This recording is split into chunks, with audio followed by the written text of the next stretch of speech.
number 7, which is congruence of triangle. All of you know that what is the triangle? A closed shape with 3 sides and 3 angles and 3 vertices is called triangle. So now we will discuss about what is congruence. तो congruence क्या होता है? देखिए दो चीजें होती हैं, एक तो होती है सिमिलरिटी, एक होती है कॉन्ग्रुएंस। सिमिलरिटी का मतलब है मैंने एक स्क्वायर बनाया, एक बड़ा स्क्वायर बनाया, दोनों में सिमिलरिटी क्या है कि इसकी भी ऑल साइड इक्वल है और इसकी भी ऑल साइड्स इक्वल है। ये तो हम ले लेते हैं 1 सेंटीमीटर, ये ले लेते हैं 2 सेंटीमीटर। इसका भी सारे एंगल 90 डिग्री हैं, इसके भी सारे एंगल कैसे हैं 90 डिग्री हैं। तो ये दोनों सिमिलर होंगे, चाहे छोटे बड़े से कोई फर्क नहीं होता। जैसे ये एक ट्रायंगल है, ये भी एक इक्विलैटरल ट्रायंगल है, इसकी भी तीनों साइड इक्वल, इसकी भी तीनों साइड इक्वल। तो ये तो हो गई सिमिलरिटी, जिसमें रेशो का कोई फर्क नहीं होता, फिक्स रेशो होता है। जैसे ये साइड्स इसकी डबल हैं, ये वाली साइड इसकी डबल, ये वाली साइड इसकी डबल, ये वाली साइड इसकी डबल, मतलब जो सेम दिखते हैं। जैसे सारी बुक्स, जितनी भी बुक्स हैं वो एक दूसरे की सिमिलर हैं। सिमिलर का मतलब होता है जो देखने में सेम हो, और कॉन्ग्रुएंस मतलब होता है जो shape, size and looking everything is equal. Means अगर यहाँ 1 सेंटीमीटर, 2 सेंटीमीटर और 3 सेंटीमीटर है तो दूसरे में भी 1 सेंटीमीटर, 2 सेंटीमीटर और 3 सेंटीमीटर होगा। ये ABC है और ये PQR है, तो हम बोलेंगे ABC, triangle ABC is congruent to triangle PQR। This is the sign of congruence. ये डिफरेंस होता है सिमिलरिटी और कॉन्ग्रुएंस में। सिमिलरिटी जो दिखने में सेम हो, कॉन्ग्रुएंस जो वास्तव में रियल में जो सेम होते हैं वो। तो देखिए कॉन्ग्रुएंस के लिए हम लोग लिखेंगे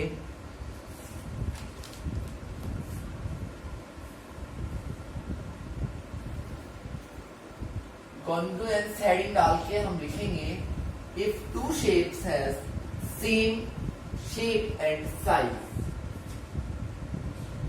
इफ टू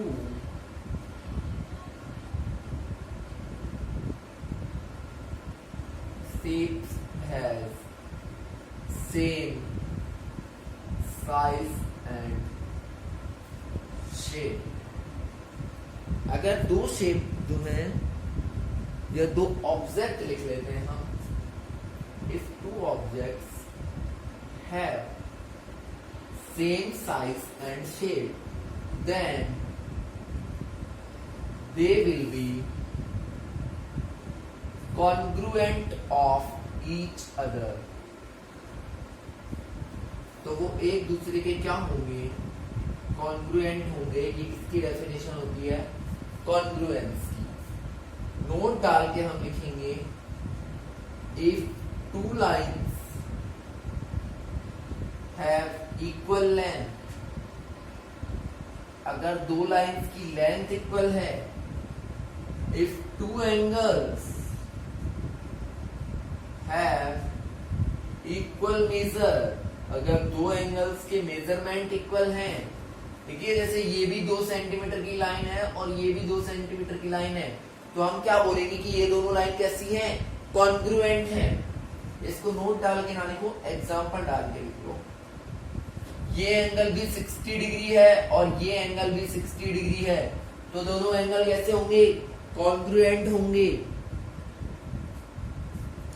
अच्छा, if two circles have same radius, अगर दो सर्किलों की रेडियस सेम हो जाए, इसकी रेडियस भी 1 सेंटीमीटर और इसकी रेडियस भी 1 सेंटीमीटर, तो ये कैसे सर्किल होंगे, कॉन्ग्रुएंट सर्किल होंगे। अब हम बात करते हैं, देखिए हमें तो ट्रायंगल पढ़ना है, लाइन, एंगल और इनसे हमें अभी मतलब नहीं है, इनका कॉन्ग्रुएंस हमें नहीं पढ़ना है, हमें ट्रायंगल का कॉन्ग्रुएंस पढ़ना है। तो कॉन्ग्रुएंस ऑफ ट्राइंगल के लिए हमारे पास रूल होते हैं 4। Number first is S S S. Number first rule होता है S S S rule. Second होता है S A S rule. Third होता है ए एस ए रूल। और फोर्थ होता है आर एच एस रूल। चाहिए होते क्या है? एस किसको बोलते हैं हम? साइड को। और ए किसको बोलते हैं? एंगल को। अगर दो ट्राइंगल्स की तीनों साइड आपस में इक्वल हैं, फॉर एग्जांपल 1 सेंटीमीटर, 2 सेंटीमीटर और 3 सेंटीमीटर, ऐसे ही इधर हो 1 सेंटीमीटर, 2 सेंटीमीटर और 3 सेंटीमीटर, तो यहां भी 1 2 3 और यहां भी 1 2 3, तो कौन से रूल से कॉन्ग्रुएंट होंगे ये? S S S, side side side rule. ये बात समझ में आई? मैं यहां ऊपर लिख देता हूं इस बात को कि एस क्या होता है? साइड, और ए क्या होता है? एंगल। तो फिर इस वाले में क्या होगा? ये साइड 2 सेंटीमीटर, ये 3 सेंटीमीटर, और ये एंगल है 50 डिग्री। ऐसे ही हम यहां बना लेते हैं। ये 2 सेंटीमीटर, उल्टा सीधा होने से कोई फर्क नहीं पड़ता। देखिए ये साइड 2 तो ये भी 2, ये 3 तो ये भी 3, तो साइड ये 50 का एंगल तो ये भी, तो साइड एंगल साइड। तो कौन से रूल से कॉन्ग्रुएंट होंगे दोनों? साइड एंगल साइड से। ऐसे ही ए एस ए में क्या होगा? भाई मैं कहूं ये एंगल 40 डिग्री, ये एंगल 60 डिग्री और ये 3 सेंटीमीटर। ऐसा ही एक यहां दे दूं मैं, ये 40, ये 60 और ये 3 सेंटीमीटर। तो देखिए वही same A S a rule, angle side angle rule से क्या होंगे? ये कॉन्ग्रुएंट होंगे। तो फिर आरएचएस क्या लफड़ा है?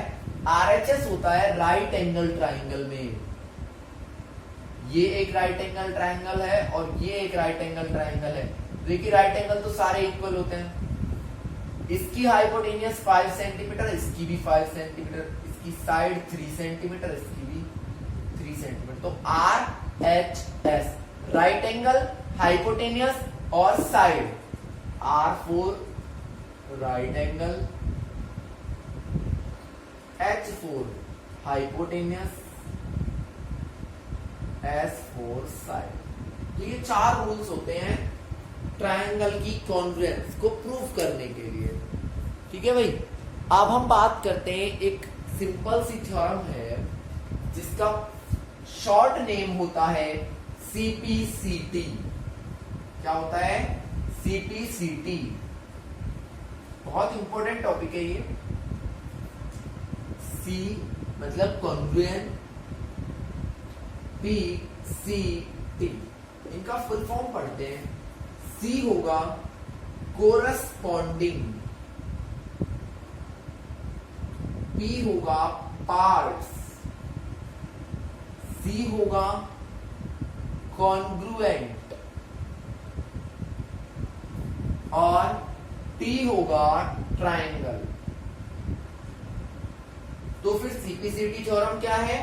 Corresponding parts of congruent triangle are always equal. Corresponding parts of congruent triangle are always equal. For example, आपको एक क्वेश्चन दिया हुआ है कि PQR ट्राइंगल PQR जो है is congruent to triangle ABC। ये गिवन है आपको। एक और दूसरा ट्राइंगल बनाना है ABC। ये दोनों कैसे ट्राइंगल हैं?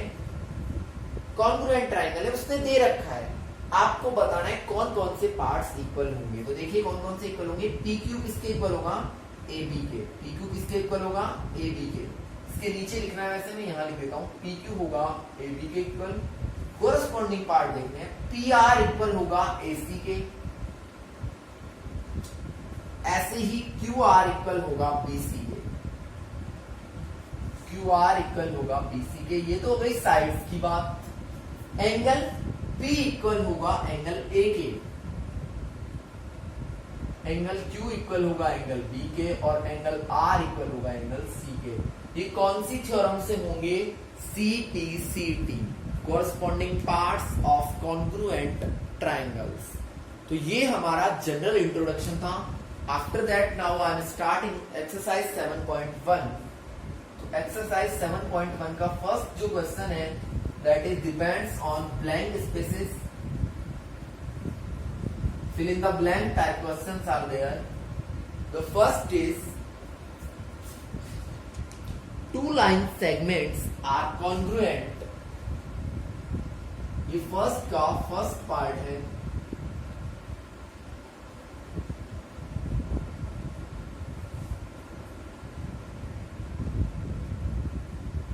If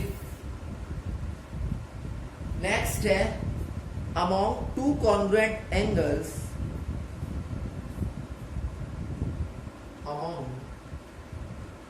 two congruent angles, one is 70 degree, then other is,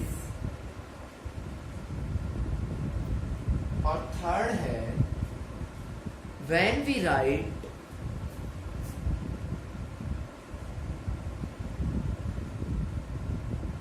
angle A is equals to angle B, it actually means, इसका एक्चुअल मतलब क्या होगा? आगे ब्लैंक स्पेस है। ठीक है भाई, ये हमें बताना है। टू लाइन सेगमेंट, दो लाइन सेगमेंट कब कॉन्ग्रुएंट होंगे? तो हम लिखेंगे इफ दीज आर इक्वल, अगर ये इक्वल हैं in length. If these are equal in length, तो फर्स्ट ब्लैंक में क्या आएगा? If they are equal in length, if these are equal in length. Second है दो कॉन्ग्रुएंट एंगल है, जब एक 70 डिग्री है तो दूसरा भी कैसा होगा? 70 डिग्री होगा। अगर हम एक बात कर रहे हैं कि एंगल ए और एंगल बी इक्वल है, इसका मतलब क्या होता है? इसका मतलब होता है कि measure of angle A is equals to measure of angle B. कि एंगल ए का जितना मेजरमेंट है, मेजरमेंट को डिनोट करते हैं एम से। Measure of angle A is equals to measure of angle B. ये आपका फर्स्ट क्वेश्चन था जिसमें हमें क्या करना है? ब्लैंक स्पेस बताने हैं।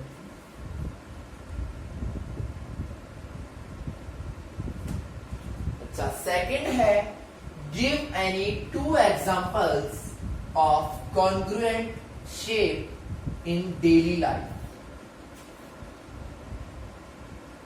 Give two examples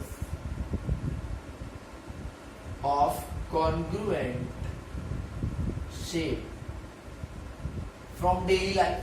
तो देखिए फर्स्ट को दे सकते हैं हम 1 रुपए के सिक्के, 1 रुपी कॉइन्स। 1 रुपए के जो सिक्के होते हैं एक ही टाइप के ले लो तो सारे सेम होते हैं, सारों का साइज सेम है, सब कुछ सेम होता है। सेकंड हम ले सकते हैं पेन ऑफ सेम कंपनी या सेम ब्रांड। एक ही ब्रांड के अगर हम 2 पेन लेंगे, फॉर एग्जांपल मैं ये 2 मार्कर लेता हूं, दोनों एक ही ब्रांड के हैं तो दोनों कैसे होंगे? कॉन्ग्रुएंट होंगे, दोनों का शेप साइज सब कुछ सेम होगा। तो ये हमारे 2 एग्जांपल्स हो गए। इसके बाद नेक्स्ट क्वेश्चन है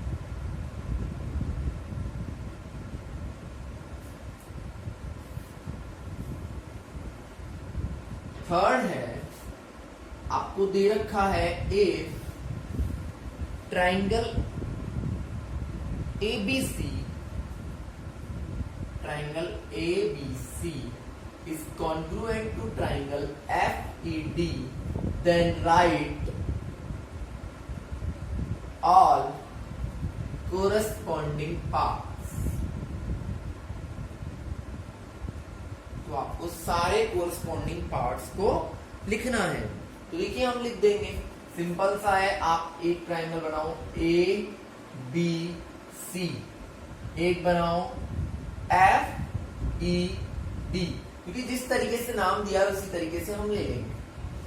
तो एंगल ए किसके इक्वल होगा? एंगल F के, फर्स्ट वाला फर्स्ट के। angle B will be equals to angle E and angle D will be equals to angle C किसके इक्वल होगा, D के। ये बात समझ में आई। अब साइड्स की बात कर लेते हैं। तो AB is equals to FE, AB line segment is equals to FE, BC is equals to ED,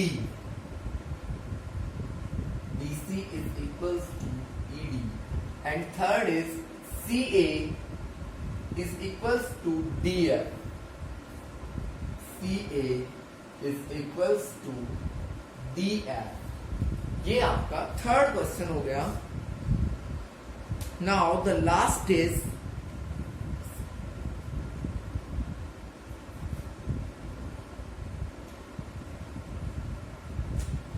if triangle DEF is congruent to triangle BCA,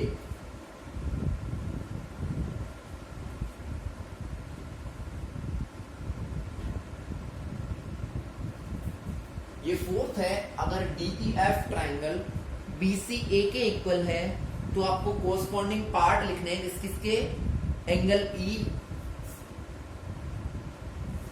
second EF line segment का, थर्ड एंगल F का और fourth है DF का। देखिए पहले तो हम बना लेते हैं ट्राइंगल। पहला ट्राइंगल क्या है, DEF, तो DEF। दूसरा होगा BCA, सेम उस तरीके के से नाम देने। E का कॉन्ग्रुएंट कौन होगा, C, तो फर्स्ट का आंसर होगा angle E is congruent to angle C। EF ये वाली लाइन CA, तो EF किसके इक्वल होगा, CA के। एंगल F, तो एंगल F इक्वल होगा एंगल A के। ये थर्ड का आंसर है। और फोर्थ है DF, तो DF इक्वल होगा BA के। लाइन है तो लाइन ही बनाएंगे। That clear? तो ये हमारा फोर्थ क्वेश्चन और यहीं पे हमारी एक्सरसाइज 7.1 कंप्लीट होती है। In our next video we will discuss about exercise 7.2।